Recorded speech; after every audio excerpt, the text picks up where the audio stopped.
Assalamualaikum warahmatullahi wabarakatuh. Di sini saya akan membawakan khutbah Jumat yang berjudul 9 alasan mengapa kita harus mencintai negeri Palestina. Baik, saya akan mulai di sini.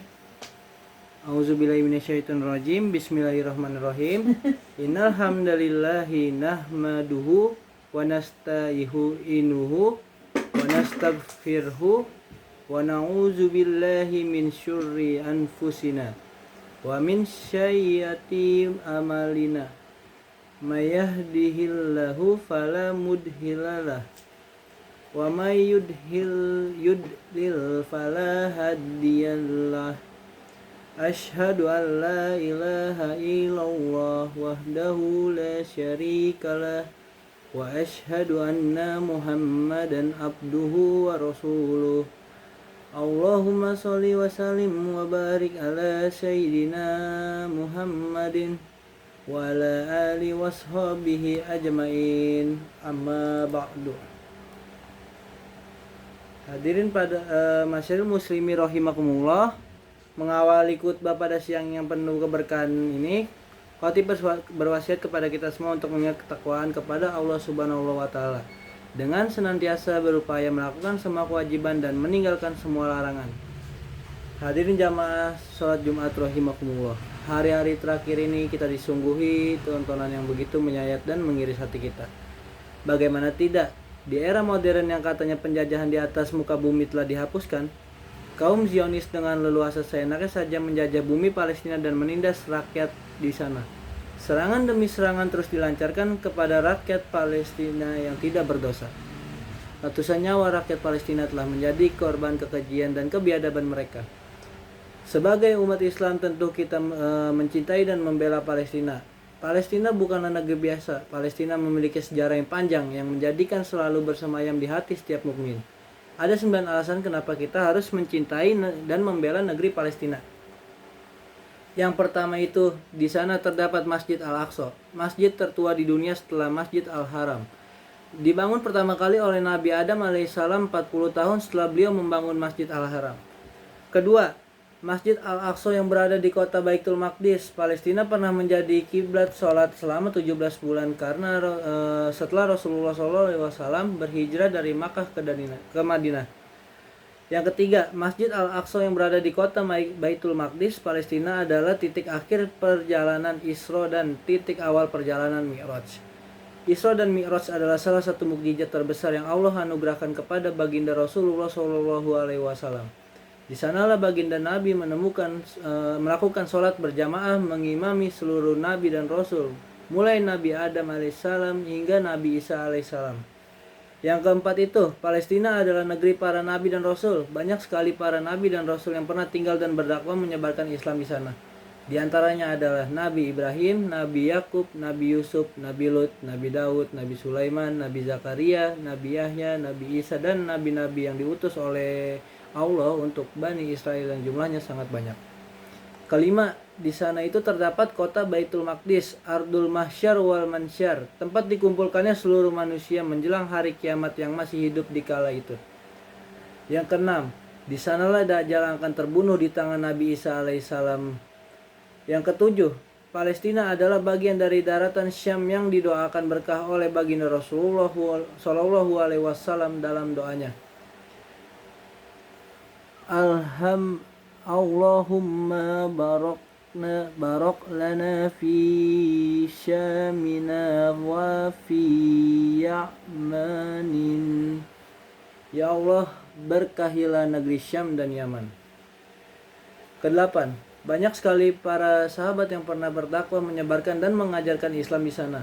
Di antaranya mereka adalah Ubadah bin Asyamit, Syaddad bin Aus, Utsman bin Zaid bin Haristah, Watsilah bil Al-Aqsa, Dihya Al-Kalbi, Aus bin As-Samit, Mas'ud bin Aus, dan masih banyak lagi yang lain. Kesembilan, Palestina telah melahirkan ribuan ulama dan tokoh-tokoh Islam terkemuka yang berkhidmat untuk Islam. Tercatat para ulama yang lahir atau pernah tinggal di Palestina adalah Imam Malik bin Dinar, Imam Sufyan ats As-Sauri, Imam Ibnu Syihab Az-Zuhri, Imam Asy-Syafi'i, dan masih banyak yang lainnya. Masyarul muslimin rahimakumullah. Oleh karena itu, Sultan Mahmud Nuruddin Zanki pernah mengucapkan sebuah perkataan yang fenomenal. Aku malu kepada Allah untuk tersenyum sedangkan Baitul Maqdis masih terjajah. Sultan Abdul Hamid II bahkan pernah mengatakan, saya tidak akan menjual sejengkal tanah pun dari bumi Palestina. Beliau katakan itu dengan tegas dan penuh keberanian pada saat menolak sogokan uang dalam jumlah yang sangat besar dari orang-orang Zionis Yahudi yang ingin menempati sebagian wilayah Palestina. Masyarul muslimin rahimakumullah. Tak kala fenomena adalah Sultan Salahuddin Al-Ayyubin didorong oleh kecintaannya yang mendalam kepada bumi Palestina. Pada tanggal 27 Rajab 583 Hijriah, beliau berhasil membebaskan Baitul Maqdis Palestina. Ketika ingin membebaskan Baitul Maqdis, Sultan Salahuddin Al-Ayyubi tidak langsung menyiapkan tentara dan peralatan perang. Akan tetapi yang mula-mula beliau lakukan adalah mempersatukan umat Islam dan satu ikatan akidah yang benar, yaitu akidah Ahlus Sunnah wal Jamaah. Menurut beliau, kesatuan akidah akan melahirkan kesatuan hati. Kesatuan hati antar umat Islam adalah kekuatan dahsyat yang tidak akan dikalahkan oleh siapapun. Salah satu upaya untuk mewujudkan hal itu, beliau memerintahkan setiap juru azan di semua wilayah yang beliau kuasai untuk mengumandangkan akidah Asy'ariyah setiap hari, sesaat sebelum azan subuh. Hadirin sholat Jumat rahimakumullah. Sultan Salahuddin Al-Ayyubi adalah penganut mazhab Syafi'i dalam fikih dan pengikut mazhab Asy'ari dalam akidah. Sang Sultan memiliki perhatian yang sangat besar dalam penyebaran akidah Asy'ariyah. Beliau adalah seorang sultan yang hafal Al-Quran, hafal kitab At-Tanbih, sebuah kitab yang menjelaskan tentang fikih mazhab Syafi'i, dan hafal kitab Al-Hamasah, sebuah kitab himpunan bait-bait syair.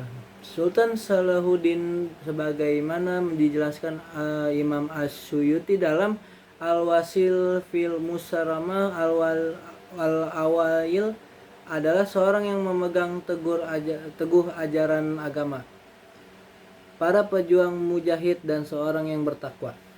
Melihat perhatian khusus Sultan Salahuddin terhadap penyebaran akidah Asy'ariyah, Syekh Muhammad bin Hibatillah Al-Barmaki lalu menyusun kitab yang berisi bait-bait nazham dalam ilmu akidah Ahlus Sunnah wal Jamaah yang ia beri judul Hadaik Al-Fushul wal Jawari Al-Ushul. Kitab ini lalu dihadiahkan oleh pengarangnya kepada Sultan Salahuddin Al-Ayyubi. Salahuddin lantas memerintahkan kepada semua madrasah untuk mengajarkan kitab tersebut. Sebab itu kitab tersebut kemudian dikenal sebagai sebutan Al-Aqidah As-Salahiyah. Di antara yang tertulis di kitab tersebut ada beberapa bait berikut. Wasanahu lama lamila ya wayyahi qatarun ta'ala Allahu anna tasyabayah wadakanna mawjadan wala maqna wahakamahum lana ala makanah sujjanahu jalla anal makan. Sang pencipta alam tidak diliputi tempat. Allah Maha Suci dari penyerupaan terhadap makhluk. Allah adalah sebelum adanya tempat, dan Dia sekarang tetap seperti sedia kala. Ada tanpa tempat. Maha Suci Allah dari tempat, dan Dia Maha Suci dari peredaran masa. Sungguh telah melampaui batas orang yang menghususkannya di arah atas. Masyarul muslimin rahimakumullah. Apa yang dapat kita lakukan untuk saudara-saudara kita di Palestina? berjihad, membantu mereka secara fisik melawan para penjajah? Jelas kita tidak mampu.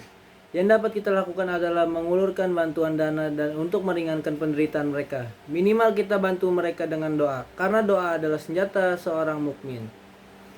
Hadirin yang dirahmati Allah, demikian khutbah Jumat pada siang hari ini yang penuh keberkahan ini. Semoga bermanfaat dan membawa barokah bagi kita semua. Amin amin ya rabbal alamin. A'udzubillahi minasyaitonirrajim. Bismillahirrahmanirrahim.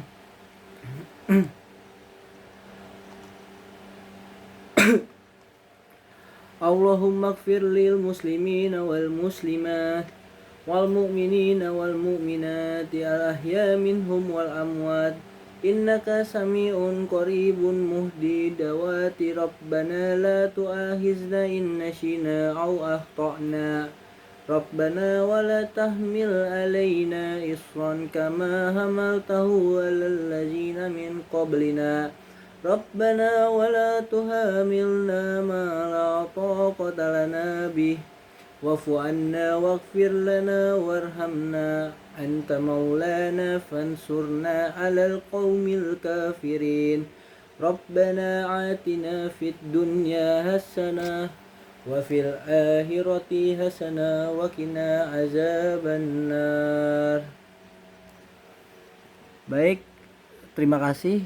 Sekian khutbah Jumat dari saya. Sekurang lebihnya mohon maaf. Assalamualaikum warahmatullahi wabarakatuh.